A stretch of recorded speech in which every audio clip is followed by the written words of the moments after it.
Hello dear viewers, this is ERi-TV English News Broadcast. Reporting live from the headquarters in Asmara is me Bersa Betagle. Coming up are the major headlines for today. Agricultural projects creating employment opportunities in Gashbarka region. Commendable result obtained in avoiding harmful practices in Shu'aib subzone. Israel launches air raids on Gaza, Lebanon.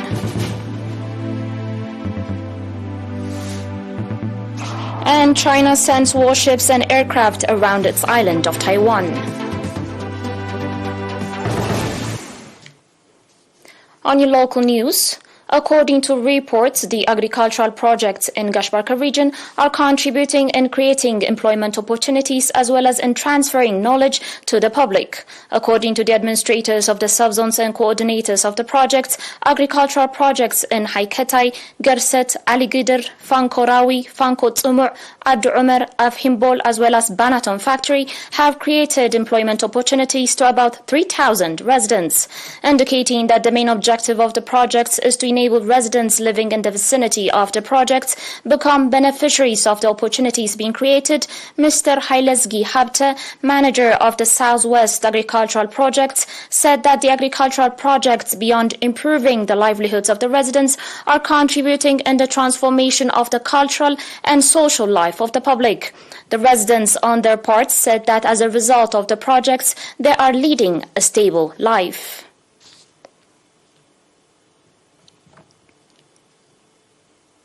Ms. Jum'a Raki, head of the National Union of Eritrean Women in Shu'aib subzone, reported that owing to the sustainable awareness-raising activities, harmful practices in the subzones have significantly declined.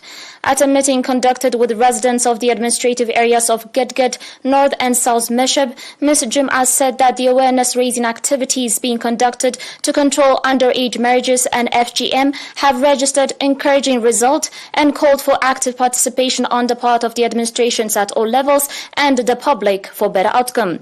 Ms. Jum'a also called for sustainable effort to encourage pregnant women to seek prenatal treatment and deliver at health facilities. The participants on their part called for the sustainability of the awareness-raising activities and earnest control of the few harmful practices that are being observed in some parts of the subzone.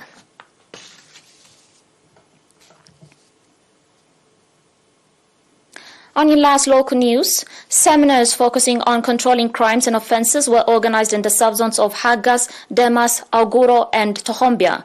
At a seminar conducted to the students of Hagas Agricultural and Technical School, Colonel Lubsu Taswa Mikael, commander of police force in Ansaba region, gave a briefing on the objective and mission of the police, law and ethics, civil and criminal codes, as well as consequences of crimes committed due to negligence and various types of addictions. In the same vein, at the seminar, Captain Kidana Haile, commander of police station in Ginda subzone, conducted with residents of Demas, focusing on safety of the public and property, called on the residents to conduct sustainable follow-up on their children and participate with the police force in controlling crimes and offences.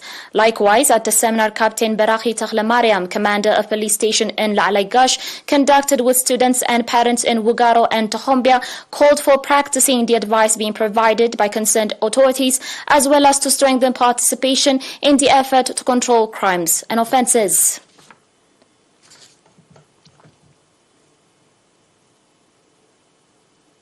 Dear viewers, coming up is international news after the short break.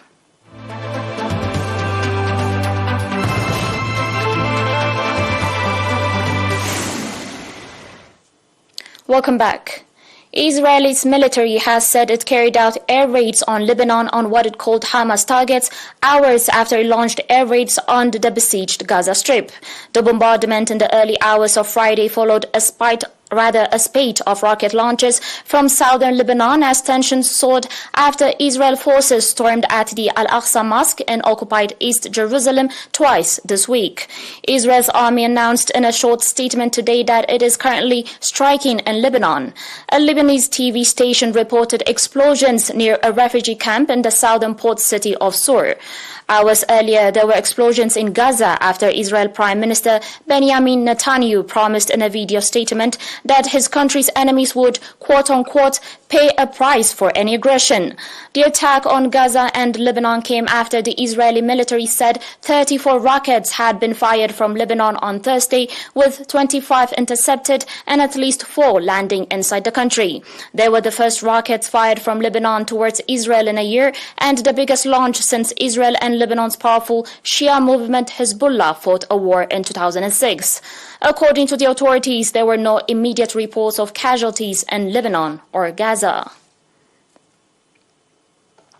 On your final report, China has deployed warships and aircraft near Taiwan for a second day amid anger in Beijing over his week's visit by U.S. House Speaker Kevin McCarthy to the island. Beijing sent out repeated warnings before the visit took place. Last August, China deployed warships, missiles, and fighter jets into the waters and skies around Taiwan after McCarthy's predecessor Nancy Pelosi visited the island.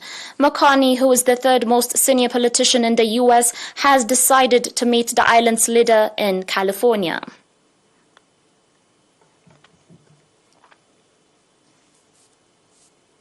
You're still watching us on ERi-TV, dear viewers, and now recap of the major headlines. Agricultural projects creating employment opportunities in Gashbarka region. Commendable result obtained in avoiding harmful practices in Shu'aib subzone. Israel launches air raids on Gaza, Lebanon.